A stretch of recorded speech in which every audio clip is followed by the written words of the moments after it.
Have you ever stopped to think about how the world just works? I mean, who decides what stuff gets made and how much of it?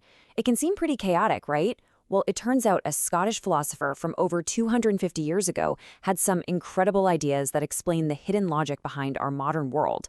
So let's dive into the big ideas of Adam Smith. No, really, think about it for a second.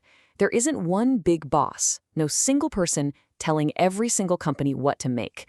And yet somehow, there are usually enough pizzas to go around, and the video games you actually want to buy are sitting there on the shelves. So how does that happen? The answer is a truly revolutionary idea. Before we get to the ideas, we gotta meet the man himself. We're talking about Adam Smith, and he wasn't a king or a general or some powerful ruler. He was a professor and a philosopher who just spent his life carefully observing how people actually behave. Adam Smith was born way back in 1723 in a small Scottish town.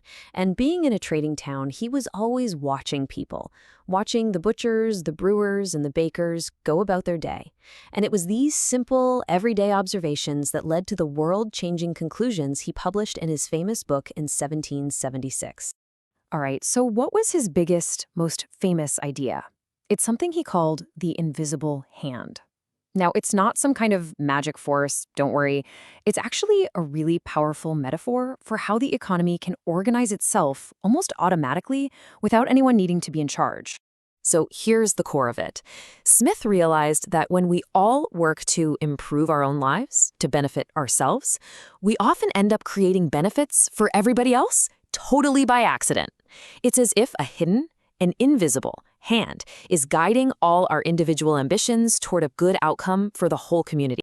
Let's make it super simple. Think of a baker. He gets up super early to bake bread, right? But he's not doing it just because he's a nice guy. He's doing it to earn money to support his family. But in the process of chasing his own goal, what happens?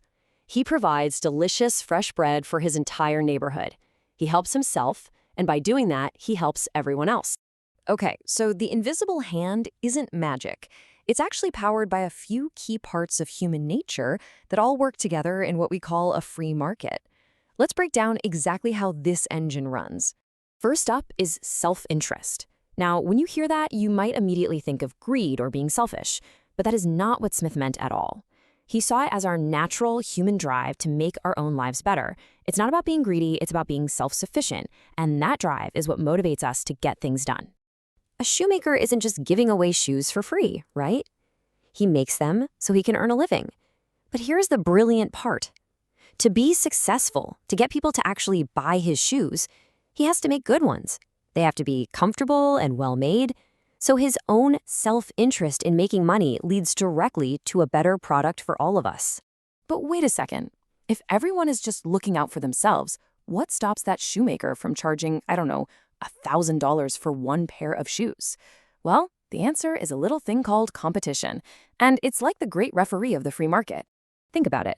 If there's only one bread shop in your town, they can probably charge a lot for pretty average bread. But the second another bread shop opens up across the street, now they have to compete for your business. And that means lower prices, better quality, and better service for everyone. Competition is what turns self-interest into something that's good for the public. The next piece of this economic engine is a real game changer that Smith noticed, and he called it the division of labor. It might sound a little complicated, but the idea is actually super simple. Instead of one person trying to do a whole big job, you break that job down into lots of tiny, specialized steps. Smith used a famous example of a pin factory. He saw that one worker trying to make a metal pin from start to finish could maybe make just a handful in a whole day. But if you have 10 workers and each one does just one specific task, one draws the wire, another straightens it, another cuts it, together they could make thousands of pins every single day. This incredible boost in efficiency is how we get so many affordable things today. So you might be thinking, if the market is so great at running itself with self-interest and competition, is there any reason to have a government involved at all? Let's check that out. Yeah, this is a really common question. If the system kind of self-regulates, what's the point of having a government step into the economy? Well, Adam Smith had a very clear answer to that. And his answer was a definite no. See, he wasn't against government. He was just against the government interfering where it wasn't needed. He thought the government's role should be kind of like a referee in a sports game. The ref doesn't play, but they make sure the rules are fair and the field is safe for everyone. He laid out 3 very specific jobs for them. First, protect the country from outside threats, national defense. Second, provide a justice system with courts and laws to protect people's property and make sure contracts are fair. And third, build the really big, essential things that everyone needs but that no single company could make a profit from, like roads and bridges. That's it. Basically, keep the game safe and fair and then let the players play. So why are we still talking about this guy from the 1700s? Well, it's because his ideas didn't just explain the world as it was, they totally reshaped it. They built the foundation for our modern economic life. You see, before Adam Smith, most people thought a country's wealth was literally the amount of gold it had stacked up in its vaults. Smith came along and said, nope, you've got it all wrong. A nation's true wealth is the productivity of its people, all the goods and services they create. This was revolutionary because it meant that wealth wasn't some fixed pie that everyone had to fight over. It was something that could actually be created and grown by everybody.